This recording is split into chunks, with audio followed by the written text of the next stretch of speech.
ఏమ్మా ఏం చేస్తున్నావు? యూపీఎస్సీ ప్రిపేర్ అవుతున్నాను అంకుల్.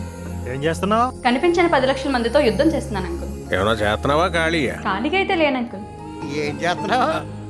అందరూ అదే కదా. ఏం చేస్తున్నావు ఏం చేస్తున్నావు ఏం చేస్తున్నావు? బయట 23-24 ఏళ్ళ కుర్రాళ్ళు నెలకి ₹1,00,000 సంపాదిస్తున్నారు. వాళ్ళతో పోల్చుకుంటే మన పొజిషన్ ఏమిటి, మన పరిస్థితి ఏమిటని ఎప్పుడైనా ఆలోచించావా?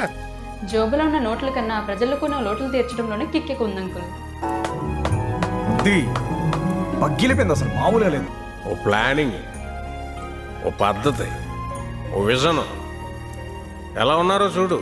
మీరు చెప్పింది కరెక్టే కానీ అంకుల్, ఇంతకీ మీ యూపీఎస్సీ ర్యాంక్ ఎంత అంకుల్? మండుతున్నట్టుంది. అయినా విజన్ ఒకటే సరిపోదు అంకుల్. యూపీఎస్సీ ప్రిపేర్ అవ్వాలంటే రివిజన్ కూడా కావాలి అండ్ దానికి టైం కావాలి. వావ్, అందరికి సాధ్యమా అండి నలుగురిని శాసించే స్థాయికి రావడానికి? ఆశీర్వదించండి మావయ్య.